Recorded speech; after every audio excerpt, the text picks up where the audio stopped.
Hey, good morning, everyone. Welcome to Mystics Outlook. We're talking to you this late or this early, depending on how you look at it. Means the Washington Mystics were on the West Coast. We got Cardo Dudley Jr. here with us. I'm Wilson Tarpey Jr. The Washington Mystics in their last game heading into this weekend's All-Star break. We saw the Sparks roll past the Mystics 99-80. LA, the first quarter, LA was only up 4, but that second quarter, LA really took control of the game. And that was kind of where things where we saw Washington, try to make up for it here and there. That they really couldn't close the gap. I know one of the things that seemed missing to me, at least start this game, we were talking about coming off the win against Seattle, the kind of the force in which Washington's defense, we felt their defense and impact of that game. I felt like we never really got that this game, and obviously you're not going to be able to come back from a big deficit if you're not able to chain together stops.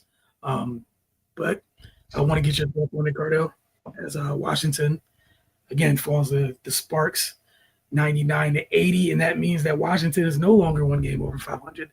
They are 11-11 heading into the All-Star break now.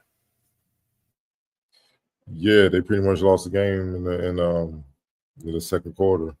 The two things, the two areas that killed them, points in the paint and points off turnovers. It started that second quarter is where it got out of hand, and then they was fighting out. It was an uphill battle for them the remainder of the game. They were outscored 33-12 in the second quarter. The Sparks outscored them 16-6 in the paint scoring. The Mystics had 7 turnovers in the second quarter alone, and that translated to 14 points for the Sparks. That's how you get that big deficit. For the game, points in the paint, Sparks 58-34, and 20 points off turnovers. The Sparks 24 off of 17 Mystics turnovers. Mystics 9 points off of 10 Sparks turnovers. That's game. That's just that's those two areas. That's game right there. To make matters worse in that second quarter, where they were just out of sorts. They allowed the Sparks to shoot 63, 66, 83 splits from the field. Like, not only are they getting whatever they want offensively, including from the free throw line, because you're putting them there, you're also helping them score even more points because you're giving them extra possessions. There were so many baskets for the Sparks where they would drive and they were all by themselves in the paint, just laying the ball up. No one was over. It's not even nobody just flying past, trying to block, acting like they're trying to block the shot. No one was even in the vicinity. They were just they had wide open layup after wide open layup, man. It looked like the Mystics were already on All-Star break. Just call it what it just did, man. So they went in a half, just totally down. They went 59-34 at the half. Obviously, I'm sure the coach chewed them out, and they came out and put a better effort in the second half, but the damage was done, especially in that second quarter. The Mystics won the third and the fourth quarter, but it's just hard to overcome a type of quarter like that. You outscored 33-12, man. So that was ball game. It's one thing to lose going into All-Star break. You got to sit on this, but to lose like this is just this is tough. So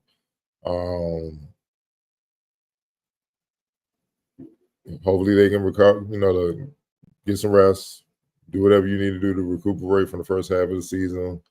Any nagging injuries or something like that, get better from that, heal, do whatever you need to do. All-Stars that's playing, or if you're in a three-point contest, whatever, go ahead and do your thing. And lock back in, because I think their first game back from All-Star break is a rematch against the Sparks in DC. That need to be some give back, some serious give back, because you got embarrassed tonight. It's no other way of putting it. Yeah, the first two games back, you got the Sparks on the Tuesday, and then Seattle a few days later on Saturday. So you got these two teams you faced on this road trip before the break. You're hosting both of these teams on the other side of the break. But like you said, that the difference in the points off turnovers was crazy. You're not gonna be able to get back into a game like that. I thought one of the things Sparks did, because we've been talking about Washington having to take better care of the ball. Some just the interior passing, it was a little bit too lazy, and the Sparks were anticipating a bunch of it. You saw multiple Sparks in the passing lane when Washington was trying to get the ball inside, which is again to be expected, but you just got to make better decisions to take care of the ball. You're not going to survive a game like that. We saw Hamby get the very, very generous roll on the three to close the half. Just to let you know just how great that second quarter was going for the Sparks. I thought Rickea Jackson had a really good game in this one. Kelsey Plum did what it is that she does. But, yeah, for Washington, going to break, get right. And this is the second time this season they had a 3-game win streak snapped after getting back to 500 and lose the game right after it. This time I think they were above 500 when and falling back to it. But, yeah, man, got to get right for the second half and try to make a little bit of a run. And for me, it's just a little disheartening because we've seen them kind of get close wins, whatnot, and this isn't a normal performance by this team for most of the season. We've seen the struggles, but it's not like we've seen a bunch of these types of games all year. So, it just for me is a little disheartening. Get that happens, but get into the break, come out, and you got a great chance because one of the other things the Sparks did was not only did they help themselves, they closed their gap that you have on them in this game. And if you don't take care of business on the Tuesday after break, they can further close that gap. And we all know later in the year, you might not think about it now, later in the year for seeding, if you're right there in it, that could be the factor, the deciding factor. So again, it's important that they come out of break and take care of that. You had anything else for this game, or you want me to go ahead and ask you about player of the game? Nah. We go. All right. Player of the game for you this one? Yeah, De'Arica Hamby. She went to work, man. 26 points, 6 rebounds, 4 assists, only 1 turnover. Plus 13, 10 to 19 from the field, 2 or 3 from deep, 4 or 7 from the free throw line. She had her way every phase of the game. Yeah, big night for her. No argument there. X Factor, who'd you have for that one? I'm going to give it to Rickea Jackson. 22 points, 3 rebounds, 2 assists, 9 to 13 from the field. She shot almost 70, just under 70% for the game. Coming into tonight's game, she was averaging 12 points. She finished with 22. Kelsey, Azura, Hamby, they were pretty much around what they normally do. Rickea is the one that really, elevated, you know what I'm saying, her scoring. And that's just uncharacteristic for the Mystics. Like nobody, like I'm looking at the Mystics, the entire team outside of Leah Edwards, Stephanie Dolson, Ainsler, and Kone were in the minus. The plus minus. So just not a good performance tonight. Get in the break, get right, come on the other side. Take care of business. Have to. Because instead of going into this break, they would have been 12-10 going into the break. And that might have been another spot in the standings, but says you got to come out with it. Those 2 games, there's a world where you come out of the break and the 2 games, what happened this week, you can lose what you did this week. So again, we hope go ahead. To make to really emphasize how bad that second quarter was, the Mystics' defensive rating in that quarter 145.8. Sheesh. And their offensive rating was a 57.1. Yeah, that'll do it. 145.8. For that quarter. Yeah, that's that definitely.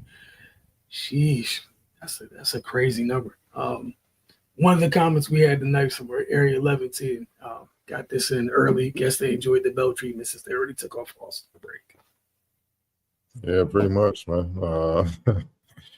You can just tell that they this was look. It's one thing to lose, but like again, to lose like this with the Sparks, they're 7-14. And you're in the middle of a playoff war that's going on right now. That's probably going to go all the way to the end, to the very last game of the season. You can't afford to give up you can't afford to give up the type of losses like this, right? These type of losses, it almost feel like you lost twice in the same night. Yeah, these that I was that's just a really tough loss after again riding high, being on a 3-game win streak. It's one thing to be like, all right, you lost, it's okay, but the way this happened was crazy. That second quarter was they didn't look remotely like the team we've been watching the past 3 or 4 games. They got to figure out. Go ahead. Go ahead. No, I'm done. Last thing, they got to learn how to win on the road, man. With this loss, they 4-8. So you're not gonna always be at home, man. So 4 of their 11 wins have only been on the road. So 7 of the 11 wins have been at home. They got to become a better road team. You can say that's part of being young, having to rely on a bunch of rookies, but there's a lot of vets on that team too. So, I mean, you gotta be, some got to give. Some you gotta get tough on the road. It's as simple as that. And this is another example. Like you just came off a great win in Seattle. You know what I'm saying, on the road, and you pretty much just gave that back. Yeah, I was just looking ahead. I know July, coming out of the break, they closed July with a bunch of home games, which means in August you're probably on the road. So again, those issues on the road, and that also means if you can't right those issues, you're giving yourself little to no wiggle room with the schedule outside of when you come out of the break. It means you can't really drop any home games if these road issues continue. Right. Which again, to your point, you got to figure out what's going on the road. And we were raving about what happened in Seattle. For this to happen, it's like literally two opposite ends of the spectrum. Watch the be poised, close out a game in a tough environment, and then this second quarter, just everything went left tonight. But the thing is, turnovers, man. That's been a common theme throughout this entire season. Turnovers. It's hard to win. It's hard to win, man. You turn the ball over a lot, you always gonna have up and down results. And one game you have it, the next game you just getting whooped. You getting whooped on, man. It is what it is. They gotta figure that out because they just help teams beat them. Like they rank 11th in the WNBA in turnovers per game. They average 14.7. That tells you all you need to know. And those turnovers, turnovers have such a heavy weight where it can almost uncheck some of the boxes you check. Exactly. You go to games. Exactly. It's just the one thing that you can't. Like there's times where you can get out rebounded and be okay. You can do other things and be okay. You're giving away possessions. You can't get those back. Exactly, man. And you 11th. There's only 13 teams in the league, man. You pretty much at the bottom in that area. Like turnovers kill, man. And right now it's killing them. Just think of where their worker will be if they just could take care of the ball. Yeah. I mean, what's it called? I know they knocked their offensive rating up quite a bit. Also, how many runs do we see where how many times in a game we'll see them start to get going? And it'd be 3. And when they turn it over, it almost happens in bunches. And then they can't really. Like the second quarter was 7. Yeah. So you had 14 of the game. Half of them came in one quarter. Can't overcome that. So meanwhile, the Sparks turned it over 10 times. You only got 9 points off it.